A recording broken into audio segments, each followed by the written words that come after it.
Could you survive a winter alone in the American wilderness? Not a camping trip, not a bad week, a real winter 200 years ago with no way out. Picture the last time you were truly cold, the kind of cold where you could not get warm. Now take away the house around you, the heat, the walls, and the door you close behind you. You are a fur trapper in the Rocky Mountains in the winter of the 1820s. The nearest other human being might be 100 miles away, across country with no roads and no maps. And out here, the thing you are most afraid of is almost never the thing that actually kills you. By the end, you will know the real reason 1 in every 5 of these men never came home.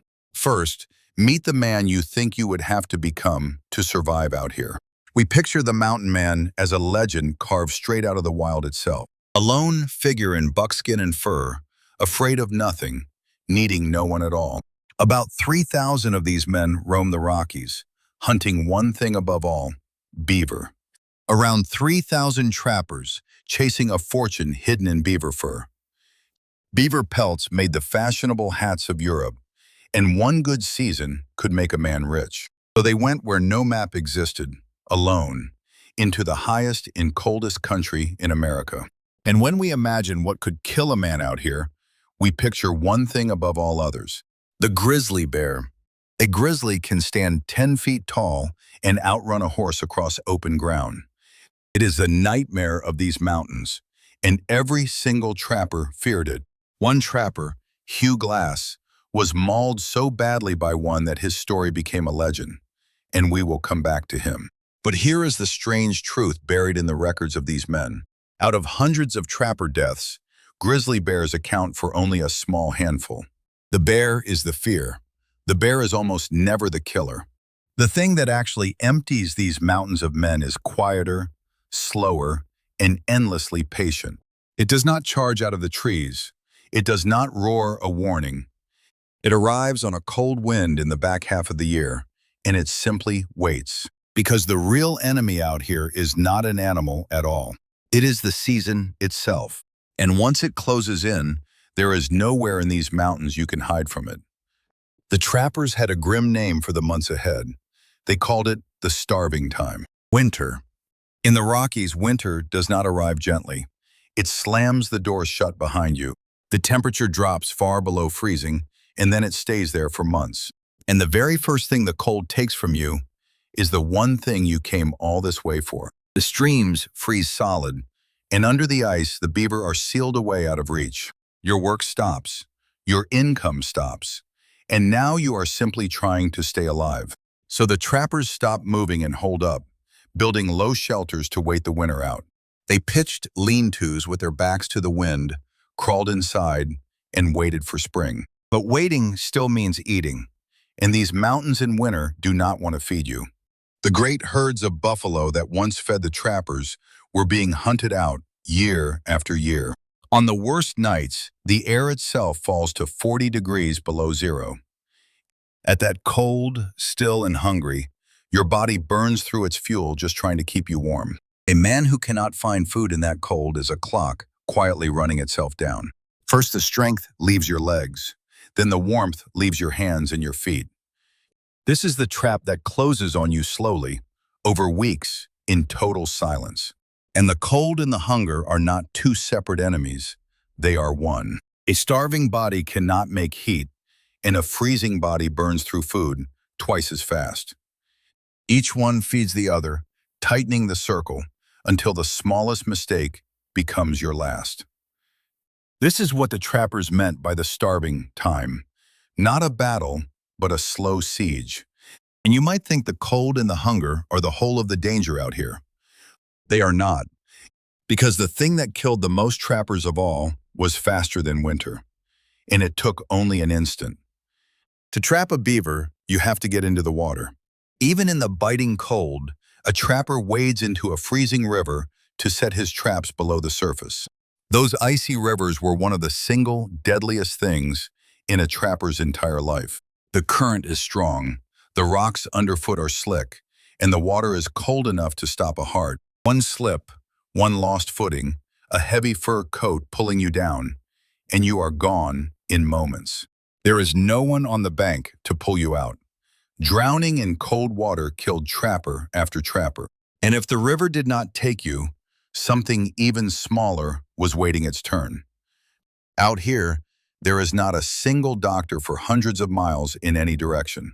So a small cut, a scrape, or a broken bone becomes something else entirely. A wound that would be nothing to you today, a scratch you would forget, could turn deadly out here. Infection, with no medicine and no help, was one of the quietest and most common ways to die.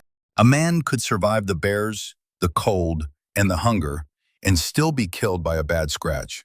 Add it all together, and roughly 1 in every 5 of these men did not survive this life.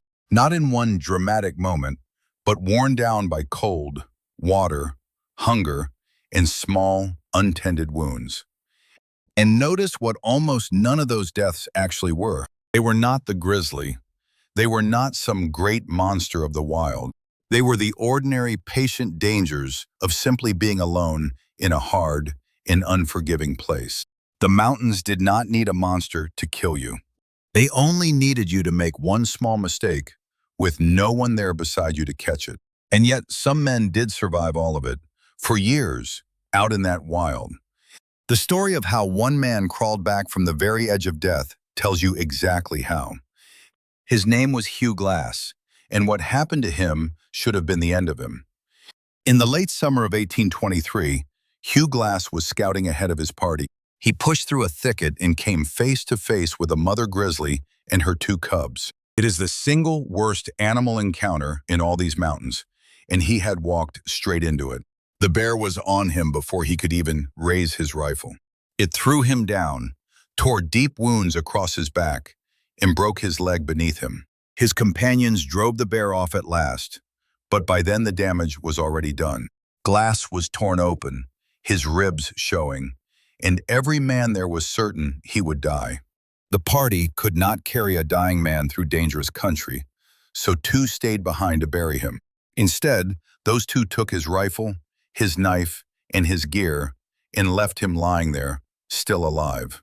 Hugh Glass woke up alone, unarmed, half destroyed, and abandoned for dead. The nearest safe fort was as far as 200 miles away, across open wilderness. He could not stand, and he could not walk. So Hugh Glass began to crawl. He set his own broken leg. He let maggots clean the dead flesh from his back to stop the rot. He ate whatever the land would give him, berries, roots, insects, snakes, anything he could reach. Once he drove a pack of wolves off a fallen buffalo calf and ate the raw meat they left behind. For roughly 6 weeks, he dragged his broken body across the wilderness, 1 mile at a time. He did not fight the land. He surrendered to it, eating as it fed him, moving as slowly as it demanded. He did not conquer the wild. He let it carry him, one painful, patient inch at a time. And against every possible odd, Hugh Glass crawled through the gates of the fort, alive. His story became one of the greatest survival legends in all of American history. But look closely at how he actually lived, because it is the opposite of the legend we tell. He did not survive by being strong enough to beat the mountains into submission. He survived by being humble enough to live exactly the way the mountains allowed. He ate roots and insects. He crawled on his belly. He healed the slow way an animal heals. The toughest survival story of them all turns out to be a story about surrender. And that is the exact secret the myth of the lone mountain man gets completely backwards. So, could you survive a frontier winter out here, alone? Be honest with yourself about what those months would truly ask of you. You would need to feel the winter coming weeks away and store enough food to outlast it. You would need to wade freezing rivers without a single slip all season long. You would need to keep every small wound perfectly clean with no doctor and no medicine anywhere. And you would need to do all of it without the one thing you lean on every single day. Other people, shared warmth, help within reach the moment something goes wrong. And here is the part the legend quietly hides from you. The trappers who lasted out here did not survive alone at all. They survived by learning almost everything from the people who were already here. The native nations of these mountains taught them to build shelter, find food, and read the coming weather. Snowshoes, warm clothing, dried meat, medicine drawn from plants. The knowledge that kept a trapper alive was never his own. The lone wolf who needed no one is a story we told ourselves much later. It is not what really happened. So the honest answer is this. Alone, on your own strength, you would not survive this winter. No one out here ever did. They survived on knowledge, on skill borrowed from others, and on each other. The mountains did not take the loners because they were weak. They took them because they were alone. So here is the truth the legend of the mountain man always leaves out.